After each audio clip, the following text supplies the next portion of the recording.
क्या उत्तर प्रदेश में योगी आदित्यनाथ की सत्ता या योगी आदित्यनाथ की कुर्सी अब उनसे छिनने वाली है? क्या प्रधानमंत्री नरेंद्र मोदी ने वाराणसी का दौरा करके ये संकेत दे दिए हैं कि उत्तर प्रदेश में बड़ा सियासी परिवर्तन होने वाला है? दरअसल बता दें आपको कि प्रधानमंत्री नरेंद्र मोदी वाराणसी के दौरे पर पहुंचे। वहां उन्होंने 3,800 करोड़ से ज्यादा की परियोजनाओं का शिलान्यास और घोषणा की कि आने वाले वक्त में वाराणसी का कायाकल्प करने के लिए नरेंद्र मोदी प्रतिबद्ध है। लेकिन इसके साथ साथ ही प्रधानमंत्री नरेंद्र मोदी ने निशाना साधा विपक्षी दलों पर। विपक्षी दल और विशेष तौर पर निशाने पर थी समाजवादी पार्टी। दरअसल आपको बता दें कि उत्तर प्रदेश में जिस तरीके से पिछले कुछ दिनों से योगी आदित्यनाथ के खिलाफ भारतीय जनता पार्टी के कई विधायक जो बयानबाजी करते हुए नजर आए हैं, उसने कहीं ना कहीं हाईकमान को इस बात पर सोच विचार करने को मजबूर कर दिया है कि हाईकमान ये तय करे कि आगे आने वाले वक्त में योगी आदित्यनाथ ही यूपी के मुख्यमंत्री रहेंगे या फिर उन्हें कोई अलग जिम्मेदारी दी जाएगी। प्रधानमंत्री नरेंद्र मोदी ने मंच से अपने संबोधन के दौरान उत्तर प्रदेश की भारतीय जनता पार्टी की कार्यशैली की जमकर सराहना की। वहीं दूसरी ओर अखिलेश यादव पर निशाना भी साधा। उन्होंने कहा कि कुछ राजनीतिक दल परिवारवाद में फंस गए, उनकी राजनीति परिवार के इर्द गिर्द ही घूमती है। प्रधानमंत्री नरेंद्र मोदी के इस बयान पर अखिलेश यादव की तरफ से कटाक्ष किया गया। उनकी तरफ से साफ तौर पर कहा गया कि बीजेपी जो हिंदुत्व का दिखावा कर रही है, पीडीए परिवार आने वाले वक्त में बीजेपी को यहाँ पर बड़ा झटका देने जा रहा है। दरअसल लोकसभा चुनाव को याद करते हुए अखिलेश यादव ने कहा कि भारतीय जनता पार्टी शायद ये भूल चुकी है कि नफरत की राजनीति तो उत्तर प्रदेश में कामयाबी हासिल नहीं करेगी। समाजवादी पार्टी ने, पीडीए परिवार ने भारतीय जनता पार्टी को उत्तर प्रदेश की 2 नंबर की पार्टी बना दिया था। लेकिन अब वक्त आ चुका है सियासी परिवर्तन का। उत्तर प्रदेश में बेरोजगारी की पराकाष्ठा है। बेरोजगारों को अब सरकार से कोई उम्मीद नहीं है। भारतीय जनता पार्टी की सरकार सिर्फ एक वर्ग विशेष और यहाँ पर हिंसा भड़काने की राजनीति कर रही है। उन्होंने कहा कि उत्तर प्रदेश को आगे बढ़ाना है तो समाजवादियों के साथ ही चलना होगा। दरअसल आपको बता दें कि प्रधानमंत्री नरेंद्र मोदी वाराणसी दौरे पर पहुंचे, लेकिन सुगबुगाहट ये तेज हो गई है कि अब योगी आदित्यनाथ को क्या जिम्मेदारी दी जाएगी। पिछले कुछ वक्त से पश्चिमी उत्तर प्रदेश के गाजियाबाद में लोनी विधानसभा सीट से विधायक नंद किशोर गुर्जर भी लगातार मुख्यमंत्री योगी आदित्यनाथ की कार्यशैली पर सवाल खड़े कर रहे हैं। लोनी से विधायक नंद किशोर गुर्जर का कहना है कि मुख्यमंत्री योगी आदित्यनाथ जो काम कर रहे हैं, उनके अधिकारी उनके नाक के नीचे ही भ्रष्टाचार कर रहे हैं। उन्होंने कहा कि बड़े बड़े पदों पर बैठे सरकार के अधिकारी दिन प्रतिदिन करोड़ों रुपए का भ्रष्टाचार कर रहे हैं। उत्तर प्रदेश में हर दिन 50,000 से ज्यादा गायें कट रही है, लेकिन योगी सरकार आंख मूंद कर सोई हुई है। इसके साथ ही नंदकिशोर गुर्जर ने यह भी कहा कि आने वाले वक्त में सियासी परिवर्तन करना चाहिए। 2027 से पहले यदि सूबे का मुख्यमंत्री नहीं बदला गया तो भारतीय जनता पार्टी को उत्तर प्रदेश में करारी हार का सामना भी करना पड़ सकता है। केशव प्रसाद मौर्य को मुख्यमंत्री बनाने की वकालत करते हुए नंद किशोर गुर्जर ने कहा कि केशव प्रसाद मौर्य ही वो व्यक्ति हैं जो बीजेपी संगठन को एकजुट रख सकते हैं। प्रधानमंत्री नरेंद्र मोदी का हम सम्मान करते हैं, लेकिन योगी आदित्यनाथ के खिलाफ एंटी इनकम्बेंसी बनती हुई नजर आ रही है। ऐसे में अब सवाल ये उठ रहे हैं कि क्या नागपुर से वापस आने के बाद दिल्ली में बीजेपी अब योगी आदित्यनाथ की भूमिका को लेकर कोई बड़ा फैसला लेने जा रही है।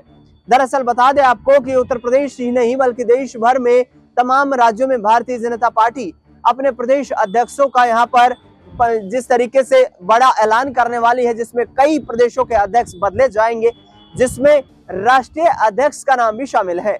जेपी नड्डा का कार्यकाल समाप्त होने के बाद अब किसे ये जिम्मेदारी दी जाए, ये बड़ा चैलेंज है, बड़ी चुनौती है।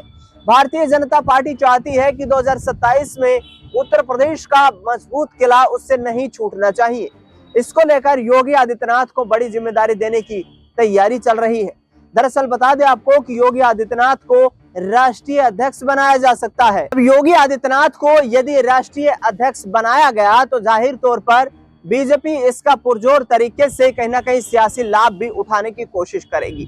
दरअसल बता दें आपको कि उत्तर प्रदेश में 2027 में विधानसभा के चुनाव हैं और 2029 में लोकसभा के चुनाव के साथ बीजेपी ये चाहती है कि कई राज्यों में वन नेशन वन इलेक्शन की तर्ज पर चुनाव संपन्न करवा लिए जाएं, जिसके आधार पर कहीं ना कहीं बीजेपी को फायदा मिले कि प्रधानमंत्री नरेंद्र मोदी का वो आखिरी चुनाव हो सकता है।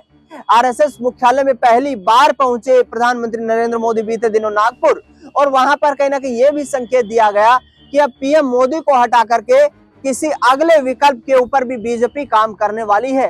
हालांकि इसका कोई आधिकारिक ऐलान अभी तक नहीं किया गया है, लेकिन राजनीतिक विश्लेषकों और राजनीति के जानकारों की माने तो बीजेपी आने वाले वक्त में यानी कि आरएसएस संघ के यहाँ पर जो सुझाव के अनुसार काम करती हुई नजर आएगी। प्रधानमंत्री नरेंद्र मोदी हो सकता है कि अपने आगामी कार्यकाल से पहले ही यहाँ पर अपने पद से इस्तीफा दे दे, उन्हें कोई बड़ी जिम्मेदारी दी जाए, लेकिन इसकी प्रबल संभावना अभी नहीं बताई जा सकती है। दरअसल जिस तरीके से प्रधानमंत्री नरेंद्र मोदी वाराणसी पहुंचे हैं, उसके बाद अखिलेश यादव ने, शिवपाल यादव ने, डिंपल यादव ने सवाल खड़े किए हैं। वक्फ बिल को लेकर भी केंद्र सरकार पर सवाल उठ रहे हैं और इसका सीधा अटैक अखिलेश यादव यानी कि समाजवादी पार्टी बीजेपी पर करती हुई नजर आ रही है। अखिलेश यादव, डिंपल यादव की तरफ से कहा गया कि वक्फ संशोधन बिल जो यहाँ पर केंद्र की सरकार लेकर के आई है, वो बिल मुस्लिम समुदाय के हितों के लिए नहीं है। वो मुस्लिम समुदाय नहीं बल्कि देश के लोगों की धार्मिक स्वतंत्रता के अधिकारों को भी छीनने वाला बिल है।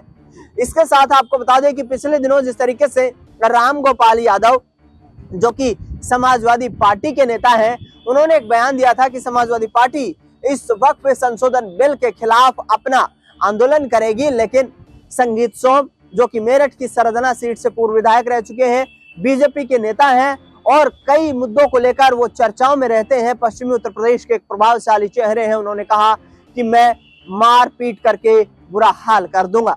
ऐसे में अपर्णा यादव ने, डिंपल यादव ने यहाँ पर बीजेपी संगठन पर सवाल खड़े कर दिए हैं। देखना दिलचस्प ये रहेगा कि अब आने वाले वक्त में उत्तर प्रदेश में पीडीए की लहर चलाने की बात करने वाले अखिलेश यादव को क्या वाकई कामयाबी हासिल होती हुई नजर आएगी।